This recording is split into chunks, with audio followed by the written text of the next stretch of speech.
So good morning and thank you for joining us today. My name's Lauren Hamilton. I'm Head of Marketing and Partnerships at Smart Commercial Energy.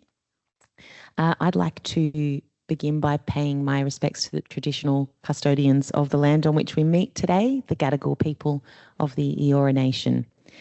And thank you to UTS for generously loaning us this space, even though nobody can find this space. It was very kind of you. Today we're talking about the Goulburn Community Solar Farm, which is a fascinating example of what community-led energy can look like in practice. The project is a 1.4 megawatt solar farm paired with a 2.3 megawatt hour battery, and it was developed and funded by members of the local community in Goulburn. So what makes it unique is it didn't start with a developer or a government program. It started with a group of residents, your classic kitchen table scenario, asking whether their town could build its own renewable energy infrastructure. Over nearly a decade, this has taken, is nearly a decade or more than a decade correct? More than a decade. I suddenly realised that's shortchanging you. That idea evolved into a working project, and it's a great example of what can happen when communities don't wait for things to be brought to them, but they start the process off themselves. Today, we are lucky to hear from three people who have been involved at different stages, some very closely throughout the journey. And by coincidence, I've discovered that all three of these people are creative, multidisciplinary polymaths. So if we get bored, I think they can probably all entertain us later on. Our first panellist is Mhairi Fraser in the middle, who is one of the original drivers behind the solar farm. Mhairi began her career as a social worker in southeast Sydney, working with residents in marginalised public housing communities. And through that work, she developed a strong belief that lasting solutions tend to come from communities themselves rather than being imposed from the outside. After moving to Goulburn in 2008, she became deeply involved in local sustainability initiatives. She helped establish the Goulburn Group and played a role in projects ranging from sustainability festivals and the Goulburn Wetlands Project to the region's first Tesla supercharger. Now retired, although it really doesn't sound that much like it, Mhairi describes herself as a gardener, a stumbling artist and a half-good poet, which feels like the perfect background for someone helping a community imagine a different future. To my end here we have Ed Suttle, who originally built his career running an executive search firm before making a green change to regional life. He and his wife Jane now run a 230-acre Angus cattle property outside of Goulburn, where they practice regenerative farming. And he's obviously involved heavily in local community initiatives, including the Community Energy for Goulburn. Outside the energy world, Ed is also an accomplished bass baritone singer. Do I have that right? Yep. Who performs with leading Australian choral ensembles and sings operas and stages operas. So he's our second talent for today. And finally, my colleague Kealy Day, who is Chief Technology Officer at Smart. Kealy holds a Bachelor of Engineering in Renewable Energy from UNSW and leads our work around automation and the adoption of new technology. But prior to wearing this hat, he had a different hat, Head of Solutions and Performance. And in that role, he did the original system design and engineering for this project. Outside of renewables, you know this was coming for you. Kealy is a musician as well, whose songs and albums have been streamed over 100,000 times on Spotify because I checked. So let's jump into the story behind the project. I'm going to start with you, Ed. For those in the room and online who might not be familiar with the project, can you give us a little quick potted history, a brief synopsis? Yeah, sure. Look, the thing started, there were a bunch of us in Goulburn who were sick of what was not happening at every political level in terms of climate change. By chance, and I'll go back a step, there was a group in Goulburn of which my wife Jane and I joined very quickly, and of which Mhairi was a founding member, the Goulburn Group, a group of people really involved in sustainability and environmental issues within the region. 3 or 4 of those people went to a seminar in Canberra about renewable energy. At that seminar, there also happened to be a very senior manager of a large local firm and a senior guy from what was then the Department of Environment and Heritage. And in that seminar, the Environment and Heritage man mentioned, oh, There's a $50,000 feasibility study grant available from New South Wales Government for organisations in the regions who are thinking about doing a renewable energy project. So those 3 or 4 people came back to Goulburn, sat around the kitchen table. And that's when I joined the group. And we only had about 3 weeks to put the feasibility study in. We did it, we got the 50 grand. The study indicated that the thing was viable, and that was the beginning. That probably answers that question. That was 12 years ago. So, Mhairi, take us back to around 2015 for you. When did the idea of a community solar farm, and Ed's just kind of addressed this, but I'm interested when the idea first emerged. How did it land with locals? Well, as Ed said, I'll just clarify a little. We actually attended the Community Energy Congress that was run by Community Power Agency in Canberra in 2014, a number of us. We went just out of curiosity, and we learnt a lot about what was happening in other places, so Denmark, Scotland, and in Daylesford in Victoria, where there was the first community wind farm had been built. So we came back, and there were actually 2 representatives from a local construction company who also attended. So we had some initial conversations together, then came back to Goulburn and sat around with a red wine, and often, you know, you have these amazing ideas over a red wine. Why can't we build our own solar farm? But I wanted to say one really important thing. These things don't emerge without a context. And the context at the time, 2013 to 15, was the Abbott government and the attack on the renewable energy target. And we were feeling frustrated. We were feeling shame for our country. And there is this sense of moral injury that we were feeling. And we knew that there was a lot of people in Goulburn, feeling that moral injury. We'd just come out of a millennial drought, for goodness sake. We knew that the climate was changing. We knew that renewable energy, the transition was the low-hanging fruit, and we needed to get on with it. So we thought, well, why don't we do it? We're going to be waiting around for too long for decision makers to make the jump. So it seemed like really easy, particularly when we had a kind of a business partner in mind who actually offered us the land. In terms of the locals, because the Goulburn Group had already run significant projects, real-world projects that had shifted the needle in Goulburn towards looking at sustainability as an issue, we already had a sizable group of people who'd attended the sustainability festivals who were really looking to be activated. And the match was the Abbott government and our project as an idea. So the very first public meeting with the idea attracted 150 people, and people were very excited about the whole idea of a community-owned solar farm. Ed, this one is just a little follow-up to that. The land, how did you come by the land that this was built on? If you were to start a community-owned solar farm now, we would not use the land we were given for a variety of reasons. But the land, and I'll clarify that, the ideal would be a nice square piece of land on level ground adjacent to high voltage, at least 11 kilovolt minimum power lines. And then all you need is the development application for the local council and the connection agreement with the poles and wire owners. Dead simple. Our land, sadly, was very oddly shaped next to a railway and next to a river. It was hilarious when you look back on it. You can see an image of it on the screen there at the bottom. It's a funny little wedge. But the land was available because the landowner was a concerned businessman within the region. The land is, I've used the word toxic. That's not quite correct. It's contaminated. It was an ex-industrial site. It was almost usable for almost nothing else. So it was an ideal solution to use this piece of land. And without that business owner, I don't know where we'd be. Can I add something to that? I mean, this is the tension that we've had throughout the project. There's the economic viability and feasibility of this project, which, yes, nice square block, straight. And then there's the importance as a signal for the community. So it needed to be visible, right next to a railway line, tick that box. Right next to Sydney Road, which is the entrance to Goulburn, tick that box.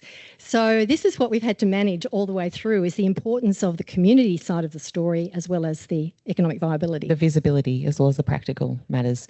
And on that note, I wanted to turn to Kealy. From an engineer's perspective, when you first visited this site, what were your thoughts? And was it basically a nightmare? I wouldn't describe it as a nightmare, but it was, you could put it a different way. When you look at a site for the first time, you often have a bit of a sense of how likely it is that you see the end of the site. And I probably put the probability pretty low at that point because of all the cascade of challenges. So by the time it got to us, it had a DA that was approved, but the approval came with many conditions. And there was a connection agreement that was most of the way there.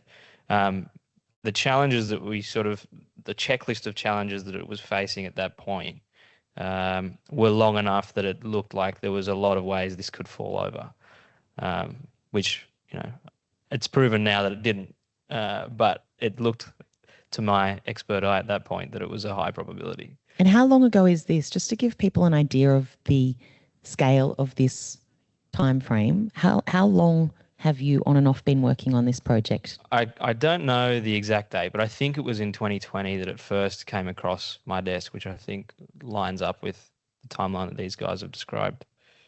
So that's the point at which you guys were seeking to partner with an engineering and procurement firm. It was the point, and Edel can say more about this, but it was the point at which we got the construction grant from the New South Wales government, and that really provided financial security to the project. And we then had to match it. We have actually more than matched that from local investors, but that was the point at which we got that grant, and it was all systems go from our point of view. I'm interested about that. With some of the community and the council engagement that you needed to do, how were your local council? When did they come into the story? And, what sort of steps did you have to take to bring them along? Yeah. Look, there were many staff within council who were really on board, but they held different kinds of positions. So in the very early feasibility stage, we had representatives from council at workshops who were really keen to know what was happening and be involved. It was a first for councils, and councils are traditionally very risk averse, and so because they're a certifier in terms of the DA, they couldn't get overly involved, so they had to take a step back. But as Kealy says, the conditions were very onerous, really, that were imposed on the farm. But generally speaking, the council watched with interest, curiosity, and we didn't get certainly any opposition. In terms of local people, we got virtually no opposition at all.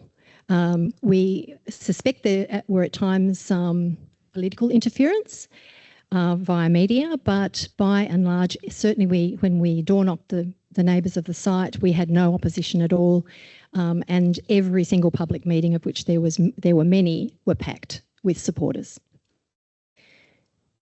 Ed, from your perspective, what were the biggest hurdles in moving from this position of a strong community-backed idea to something which could actually be financed and built? What were the challenges that really stick out in your memory? There are three.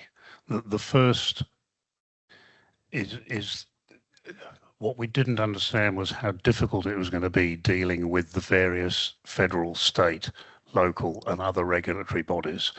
Every single one of them took far, far longer to make any decisions than we could possibly contemplate. So it's taken us, 6 years from receiving the grant. If those decisions had been made quicker, I reckon we could have cut 2 years off it. I'm not going to name any names because it's not the forum to do that. But one organisation, we needed some cooperation. We had a meeting with them. They agreed, yes, we can do that for you. How long do you think that'll take? 6 weeks. Fantastic. 6 weeks later, nothing. 16 weeks later, nothing. 6 months later, nothing. That took 18 months. And I'll give you one other example. And some of these decisions are stop go. You can't go any further until you get the certificate or whatever it is. Another one, we were at one of those stop go situations, and we filled in a 100-page document with all the facts, and it was received. Thank you, we've got it. They come back 4 weeks later. Oh, we've got one request for further information. Can you tell us more about that? You've got 28 days to do it. So on day 2, we gave them that information. 26 days later, they came back and said, thank you, but we've got another question. And it went on 4 times. It was just infuriating. Why couldn't they read the document once and ask for the 4 things all at once? So those are just examples. So that's one thing. Then I was the guy who wrote the risk assessment in the grant application, and I thought I'd covered it pretty well. There are 2 things I didn't cover, one of which was a global pandemic. If I was doing a risk assessment again, that would be in there. But COVID knackered us a lot. All the manufacturing globally came to a grinding halt because they were all in lockdown. Global shipping came to almost a grinding halt. So I don't again know what COVID cost us in time, but I'd estimate a year, something like that. And then the other risk assessment I didn't put in was tax. When the grant was conceived, the Regional Community Energy Grant, the New South Wales Government grant was conceived, the plan was we'd estimate exactly what the farm would cost, and that came to 4.2 million. Their potential grant was 50% of that, so 2.1. Our job was to raise the other 2.1 from the local community. At no stage was the 3 letters TAX mentioned at all. The grant application went in, we were awarded the grant, 2.1 mil, capital grant, that's to buy panels, racking, inverters, etc. It was only after the event that the federal government somehow, presumably retrospectively, decided that that $2.1 million grant was taxable as income. Now, I'm not an accountant, but income you pay tax on. And not only was it taxable as income, it had to be paid in the year in which the grant was received. And our grant was received over about a 3-year period as we achieved various milestones. So we were paying tax years ago without any revenue. So where was that $400,000 or $500,000 meant to come from? We have tried everything. We've spoken to Chris Bowen and his office. We've spoken to our local member. We've spoken to Treasury. We've got nowhere. I believe there's at least one community project in the country, in the New South Wales, that's gone under because of this tax. And I know Chris Bowen is at this event this week. Chris, if you're hearing me, I want to talk to you personally. That's off my chest. So those are the challenges. The other one, I guess, was overcoming the potential of antipathy. And I'll start that by saying at every level of our elected representatives in the Goulburn region, federal, state and local, were loudly, vocally and actively opposing large commercial renewable projects in the region. Under those circumstances, the community of Goulburn just told them to go and stick it. We raised the 2.1 million. It's just an extraordinary event. Am I talking too long? No, this is brilliant. Okay. You're a fascinating storyteller. I feel like I'm there. Well, we received the 2.1. We had to raise 2.1. We held the first public meeting in Goulburn post-COVID. Do you remember those times? 10 months. There were no public meetings. There were no gatherings. There was nothing. We held the first one in Goulburn. About 100 people turned up. And again, hand sanitizer, wearing masks, 2 meters. The chairs are all 2 meters apart. 100 brave people turned up. Sorry, I get emotional talking about this. We had a filmed interview from John Hewson with support. We then talked about all the technical details, the panels, what the thing was going to produce from a power perspective. Then we went into the financials, what the potential 10-year cash flow would be, what the potential dividends for investors would be. We then went through all the risks, didn't include COVID, didn't include tax, but we went through all the risks. And then we said to those 100 people, okay, if you want to be part of this, go over to that table, sign up as a member of the co-op and tell us how much you want to invest. Within an hour, we had $500,000. Wow. We then ran the same event a week later online for those who were unwilling or unable to come to a public meeting. And within an hour, we raised another 750,000. It was, wasn't it? That's incredible. So the people of Goulburn, thank you, that's very kind. The people of Goulburn showed that it mattered. And within 3 or 4 months, we'd mopped up the rest. We had the 2.1 mil. It was extraordinary. And one of the messages that they wanted to make was to the politicians, we want renewables. That's enough from me. That's brilliant. No, thank you. I didn't know that part of the story at all. So really interesting. I want to talk about the system itself because I'm aware that there are people that will be attending, and particularly online, who are attending with the mindset of how do we do this in our own communities.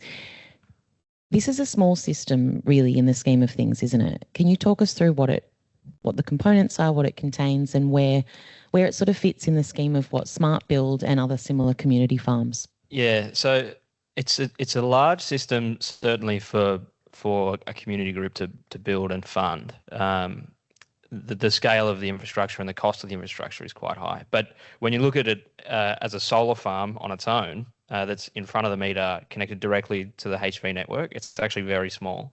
The typical size, I don't know what the average in Australia is. I'm just going to ask front of the meter, just in case anyone doesn't. There's no house or business or something that's absorbing that power. All of that power is going directly into the grid. So the typical scale for that sort of development, even when it was conceived, was probably 100 megawatts, so 50 times the size. And the typical scale now is probably 100 times the size of what we're talking about. That introduces some challenges in that the market that services the equipment to those solar farms don't typically sell one unit of the inverter or one unit of battery. They sell 100 at a time. So it did introduce some challenges technically in finding equipment suppliers that were willing to be not only participate but also to be supportive. This is a special project, and it doesn't necessarily need them to fork out money to give to it, but there's a level of attention that and sort of care that needs to be paid to it, and an attention to other aspects like supply chain and ethical procurement that a community group will expect that maybe a commercial venture would be more willing to sort of overlook. So it funnels down to a fairly narrow channel of suppliers and technology that you can reasonably work with to deliver on the vision that the community group had. And so it was a challenge to find the right suppliers all the way through that could meet that sort of triangle of constraints that we were working into, but we got there in the end.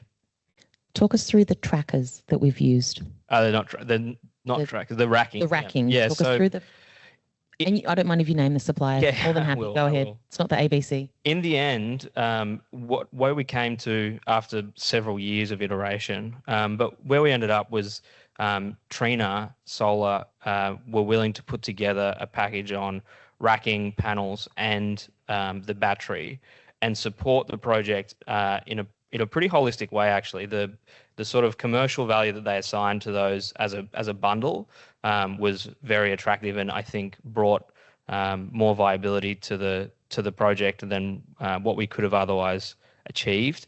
I'm not sure how instrumental that was in giving us the potential to go ahead at that point, but it certainly was a significant dollar saving, and they're certainly a well-respected and well-regarded supplier in the industry. So it was a nice sort of marriage of some of those constraints that I was talking about to put that all together into a package that let us move ahead.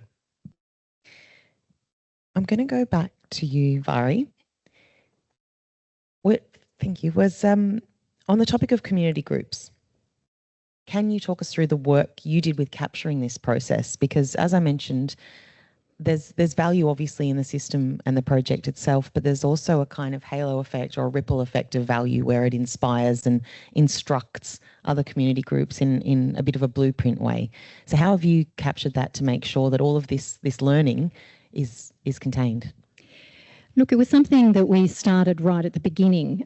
We wanted to capture the story as it unfolded. We thought it might take us 3 years, so we thought, okay. So we started very simply with a drive with shared folders, and we had a timeline. And every week we recorded what we did in that timeline, and we also gathered everything on a website. So we had a website, and that had all the media releases. So we were capturing information. We made videos. They were all captured. Then it went on and on and on, and the timeline just stopped being filled in, but we kept media releases and minutes of meetings, and of course we continued the video making. That was a really important part of it, because we could actually put that through social media and we could have it at events as well.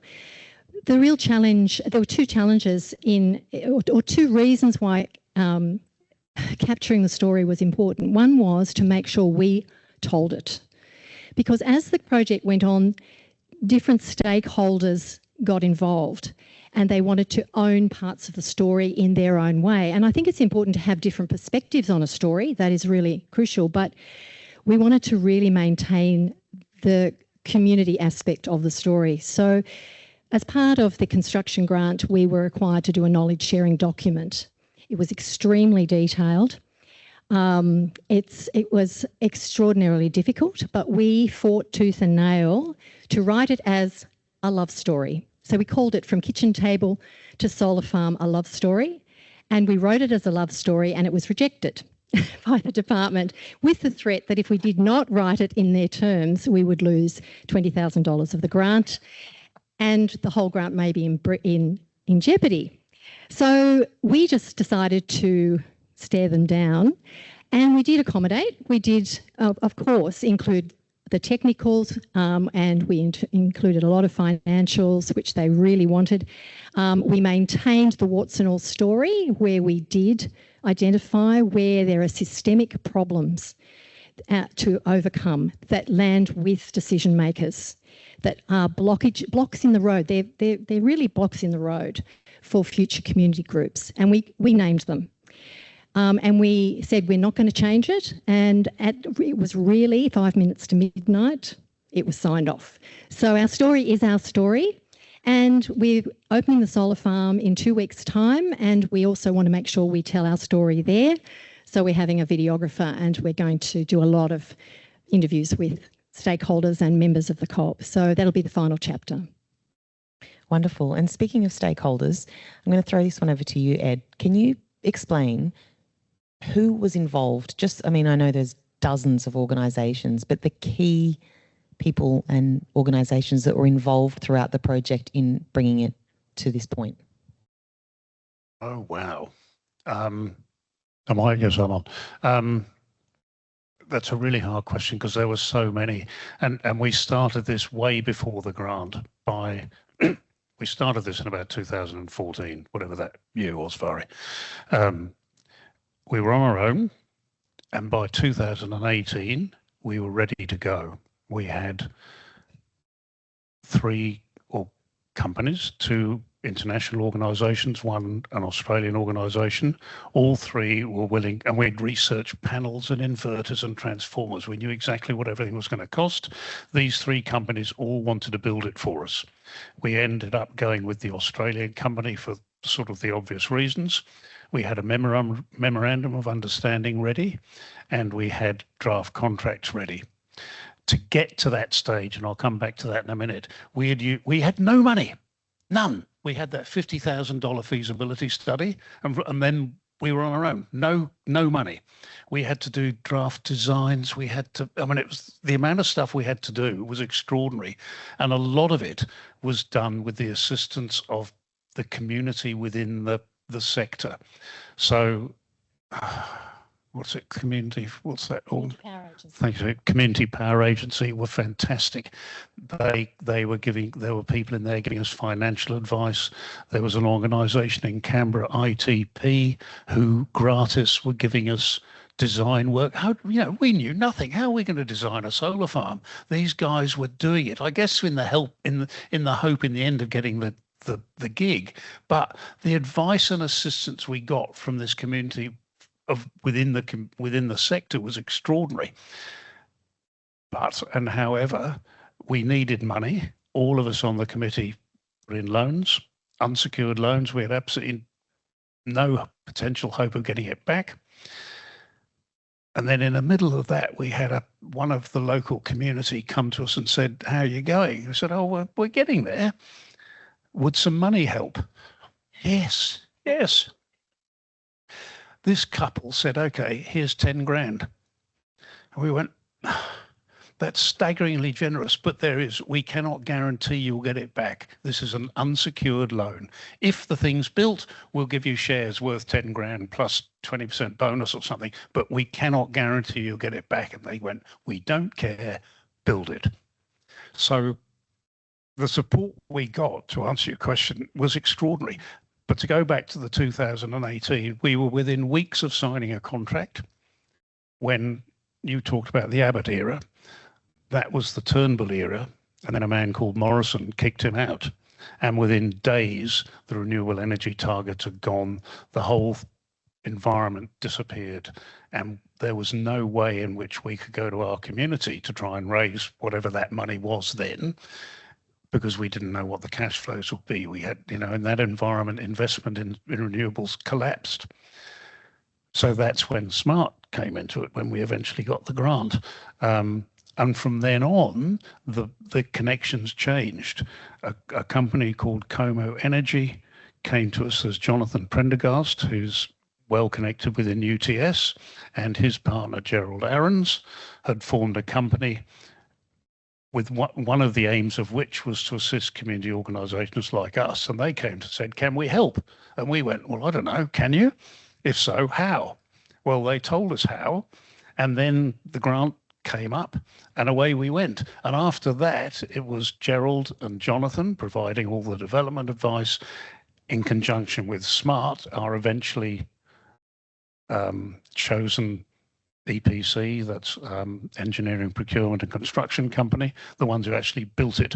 So and I'm SMART, I'm quite sure you went elsewhere looking for assistance too, but those were the main people after the grant. Thank you. That's helpful, because I think it's hard to imagine the number of different people and groups that are involved from day one till now. When we get to that point where we are addressing what actually happens on the ground, Kealy, can you talk us through, and I know that you're not responsible for the deployment, but you've worked at SMART a long time, how a project like this actually gets built on the ground? Okay, so the on the ground bit is almost, you almost feel like you're at the end, really, which I think time-wise you kind of are. But so you finally get all your approvals and everything ready, and the first thing you sort of need to do in this site in particular, there was quite a lot of there was fencing that went up, and there was a lot of sort of earth preparation that had to happen because it's a contaminated site. And because it was right on the banks of the river, and the river is in the water catchment in that area, there was quite a lot of sort of swaling and different land features that had to be built to protect any runoff from moving into that water catchment. So that was right at the very start. Once that bit had been done, there was a little bit of a milling period in the middle while we all got everything else sorted out, and then we came to site. You set up some sort of set down areas and some gravel roads and things around the site. You go and ram in some steel posts, and you fix all your solar racking onto those steel posts. You put your panels on those. You put down a slab and a sort of area to lay down a battery and a big inverter. And then you build some poles and wires that run out of the site to wherever the nearest existing poles and wires are, and you tie those things all together.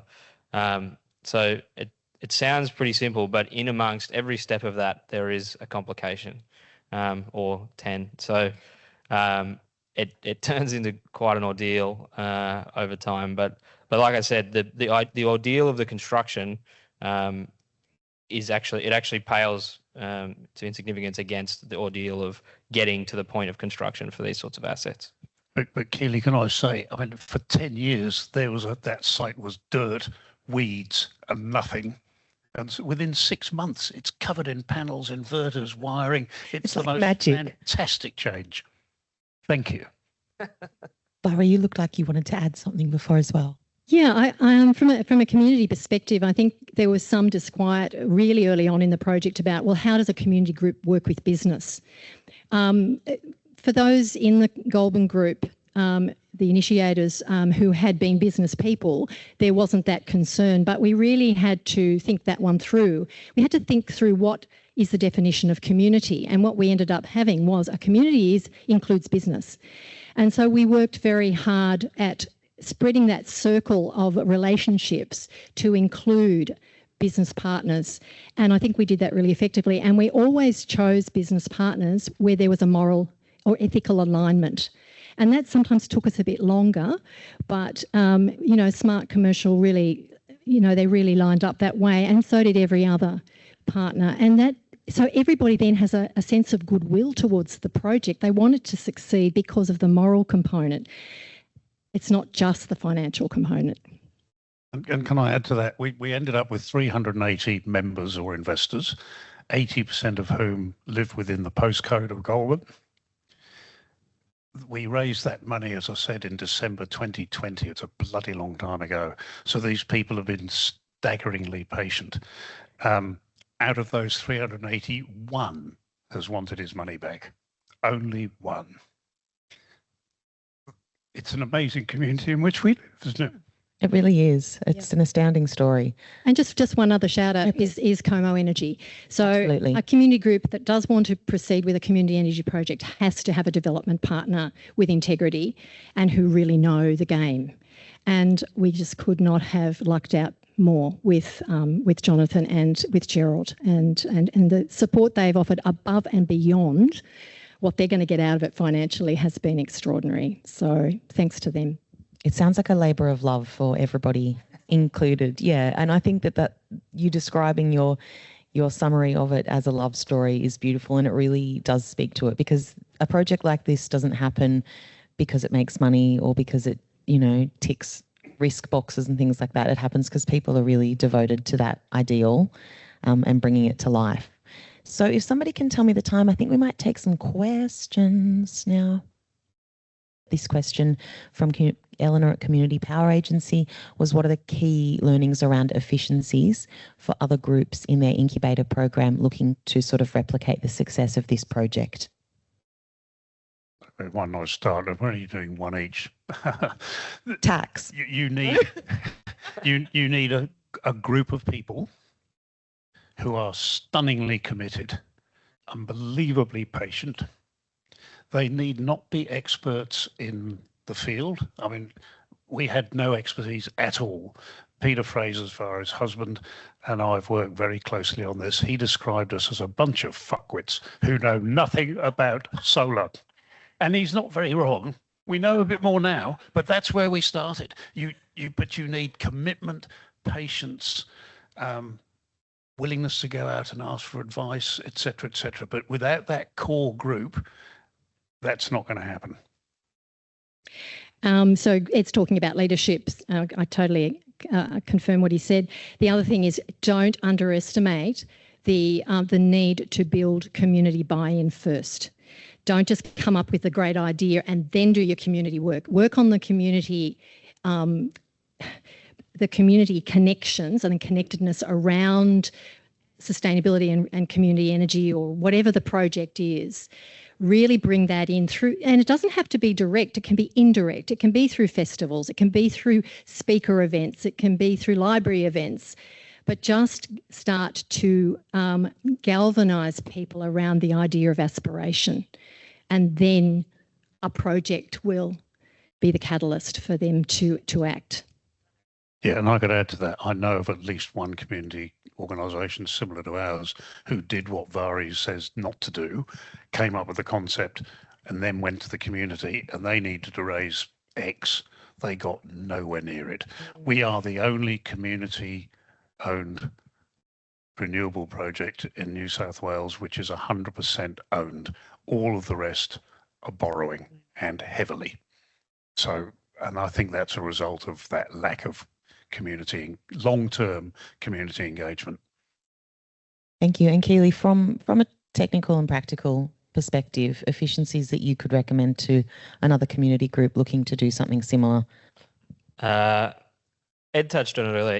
If you can find a flat square site with a power line going past it, you should aim for that. That doesn't mean you can't do it without, as we've seen. But I think it ties back into these things will inevitably take longer than you think. If someone tells you, oh, this is a bit more complex, it'll probably take an extra year to get the approvals, it'll probably take 3. And that's a principle that goes across not just renewable projects. Anything takes a lot longer than you usually hope. So anywhere that you can see a way to simplify or shorten a project at the start will probably pay a lot of dividends over time, but don't let that scare you off doing the project in the first place. Thank you. I think it's time for us to all have a cup of tea or coffee. I'm sorry, people online, you don't get that. And I wanted to thank our guests today. These guys have travelled up from Goulburn last night on the train. Kealy has come down from near Coffs Harbour, so we really appreciate everybody travelling to be here today.